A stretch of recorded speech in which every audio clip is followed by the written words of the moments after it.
Thank you, DJ Spider. God is good and all the time. Asante sana. Kwanza kabisa ningependa kusema Happy International Women's Day kwa mama zetu wote hapa. Tupige makofi. Asante sana. Ya pili niseme nina furaha sana kufika hapa. Mnajua sisi watu wa Kisii na Ukambani tuna uhusiano mkubwa sana. Wasichana wengi sana kutoka Ukambani wameoleka kule Kisii, sivyo? Na hata Kalonzo akija kule huwa anasema mudhoniwa, si ndio? Kwa hivyo sisi tunaheshimiana na tunapendana. Kwa wale ambao mnasoma Biblia, in Proverbs 29 verse 2 inasema, when the righteous are in power, the people rejoice. Si ndio? Wakati viongozi wazuri wako kwenye ushukani, watu wanafurahi. Lakini when the wicked are in power, the people cry. Watu wanalia. Nchi yetu hii, nchi ya Kenya, tulidanganywa, tulihadaiwa na mtu alikuwa anatembea na Biblia mkubwa sana. Akatudanganya eti atatutoa bottom, atulete wapi? Ni wangapi hapa wametoka bottom wakapanda up? Iko wale wametoka?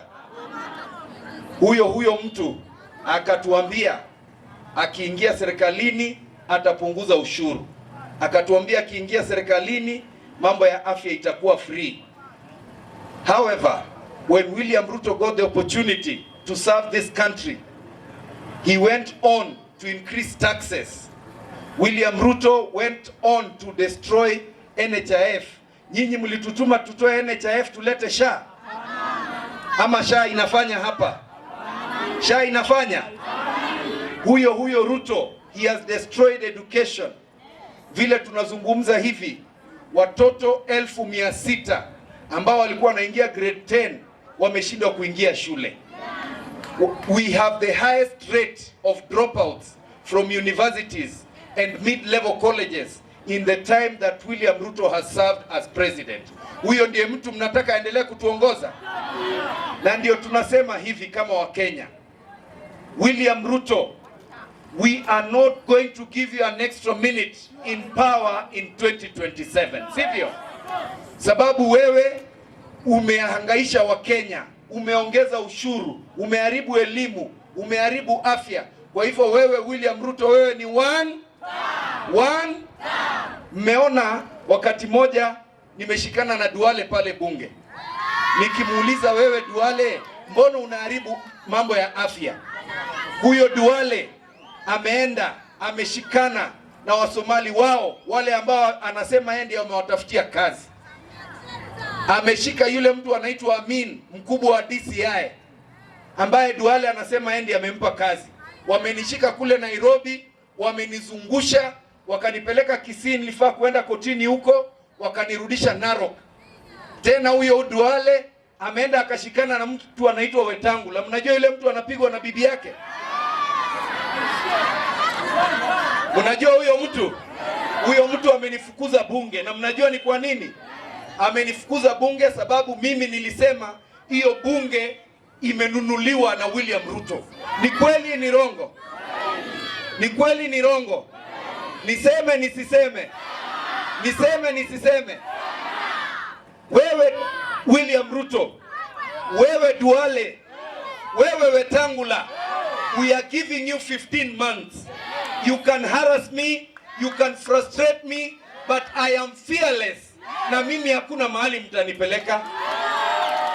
Mimi nilichaguliwa na wananchi wa Kitutu Chache South. Na wewe Wetangula, ukiendelea kunichezea, kabla mimi nikuje kudeal na wewe, nitakutumia bibi yako wa deal na wewe. Si ndio? Sababu ya muda, mimi naambia watu wetu wa Ukambani, tushikane, tukae pamoja. Kenya mzima, mnaweza uliza huyu mheshimiwa wa Kaiti, mheshimiwa Kimilu, tumetembea Kenya mzima, watu wameamua William Ruto anaenda nyumbani. Hizi vipindi ambazo anafanya, watu wameamua aende nyumbani. Aende asiende? Aende asiende? Na ndio tunawaambia pia nyinyi muongee na watu kule mashinani, na muambie gavana wetu wa hapa Makueni pia yeye ni kijana, akuja ungane na tutembee pamoja ili tuweze kukomboa nchi yetu. Tunampenda gavana, tunawapenda viongozi wa huku, na ndio sababu leo pia tunawaomba hivi, mtaturudishia huyu Kimilu kule bungeni. Mnarudisha Kimilu kule bungeni.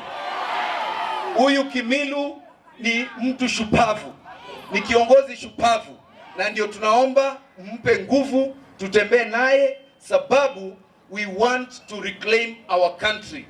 Huyu muongo aende, huyu muuaji aende, huyu mkora afanye nini? Asanteni.